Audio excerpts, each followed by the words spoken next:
je mets cet enregistrement que je n'enlèverai pas, comme je n'effacerai aucune de mes paroles. Je n'enlèverai ni l'article, ni l'acte de décès de mon frère que j'ai mis dernièrement. Je mets cet enregistrement pour clarifier des choses, hein, parce que j'ai dû partir de Châtenay-Malabry pour des choses quand même qui sont assez hallucinantes. De toute façon, tout ça, moi, je trouve ça très hallucinant. Mais j'ai décidé de continuer mon combat. Hein. C'est pas parce que j'y suis partie que j'ai cessé. Non, non, non. J'ai voulu être plus sereine, hein, pour le continuer, étant donné qu'on me laissait aucun moment de répit. Alors, donc tout a commencé par la mort de mon frère qui est mort d'une overdose en 2007. Hein. Donc comme toutes les overdoses, il y a enquête. Hein. Donc par la suite, moi j'ai continué à poser des questions, hein, quand je rencontrais certaines personnes. Euh, j'ai continué à poser des questions. Bon, certes, on m'a dit d'arrêter d'en poser. Hein. Déjà en 2007, hein, j'ai appris que les personnes que tu côtoyais n'avaient pas forcément, enfin que je côtoyais, n'avaient pas forcément les mêmes convictions. Et j'ai appris à mes dépens que les personnes que tu côtoyais, ou tes amis, ou des personnes que tu pensais être des bonnes personnes, avaient le même sourire que tes ennemis. Et je l'ai appris à mes dépens, et ça, on n'y reprendra pas non plus. Donc il y a eu enquête, j'ai posé des questions. Donc en 2011, j'ai subi des représailles à mon domicile. Hein. Une personne qui est venue me droguer, et qui a fait allusion à l'enquête. Donc c'est une personne, enfin j'appelle ça un homicide déguisé, hein, parce que depuis j'ai des problèmes de santé.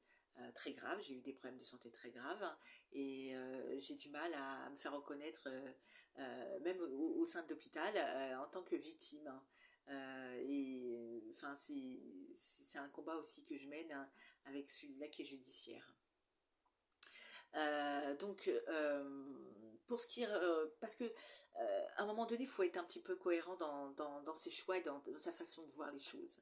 Parce que il y a beaucoup qui revendiquent d'être avec leur quartier, enfin du quartier. Il n'y a pas de souci avec ça. Hein. Moi-même, j'y ai vécu. Je sais d'où je viens. J'ai 47 ans. Je sais comment c'est. Bon, il y a des choses où je suis pas du tout d'accord. Hein. J'avais déjà ma façon de voir les choses avant la mort de mon frère, mais ça s'est accentué après. Hein. Parce que j'ai bien vu le comportement de certains, et comme je le dis, les personnes que tu côtoies n'ont pas forcément les mêmes convictions, mais ils peuvent aussi avoir le même sourire que vos ennemis. Hein. Donc ces personnes après a été suivies d'un homicide, et c'est pareil. Hein. Je ne lâcherai pas là-dessus, puisque de toute façon tout est englobé. Euh, donc pour les personnes qui revendiquent d'habiter dans les quartiers, j'en reviendrai, parce que cette merde, c'est pas que dans les quartiers. Hein. Euh, Quand on revendique d'être dans un quartier, on voit ce qui s'y passe. Hein. Hein. Donc ce genre de choses n'a rien à faire dans les quartiers, et nulle part ailleurs. Hein. Vous voyez toutes ces personnes qui en consomment, vous voyez les dégâts que ça fait quand ils meurent. Hein. Vous voyez leur famille, hein. Vous voyez leurs proches, hein. Ils pleurent. Hein. Vous savez les souffrances que ça fait, puisque vous vivez dans le quartier. Hein. Vous savez tout ça. Hein. Et vous dites rien. Non, non, vous dites rien. Et les personnes qui parlent, qui osent parler, c'est elles qui se font frapper. C'est elles qui se font moquer. Et c'est elles qui subissent des pressions au point où elles sont obligées de prendre leurs affaires et de partir. Hein. Parce que quand on revendique d'être dans un quartier, ces personnes qui vendent de la mort, parce que c'est ça, hein, ils vendent de la mort, n'ont rien à faire dans les quartiers. Parce que souvent, j'ai entendu dire, oui, mais ton frère, il consommait, il savait très bien ce qu'il encourait. Ah oui, bien sûr. Les personnes qui prennent ces substances, bien sûr qu'ils savent, enfin, ils savent, de blessure en blessure, ils n'y arrivent pas, et ils ont une accoutumance, bien sûr qu'ils le savent. Hein. Leur blessure, ça peut être leur excuse. Par contre, les personnes qui vendent de la mort, hein, c'est quoi leur excuse? Il n'y en a pas d'excuse. Eux, tout ce qu'ils veulent, c'est se faire de l'argent sur la souffrance des gens, sur la mort des personnes. Donc ces personnes n'ont pas d'excuses. Et ces personnes savent très bien ce qu'elles encourent. On remette les choses en place. Hein. Donc quand on revendique et qu'on est avec son quartier, ce genre de choses, on ne l'admet pas. On ne l'admet pas, parce que ça tue vos frères, ça tue votre voisin, et pas mal de personnes que vous voyez, que vous côtoyez peut-être pas, mais que vous voyez au quotidien. Hein, et vous côtoyez peut-être leur famille.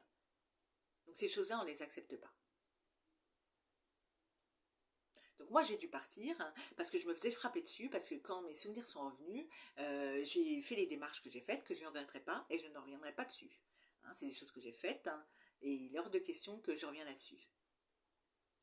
Je trouve ça hallucinant. Hein. Donc cet enregistrement, c'est pour que les choses soient bien claires. Hein. Je suis partie parce que je n'ai pas à me faire frapper dessus. Je n'arrivais même plus à dormir. Hein.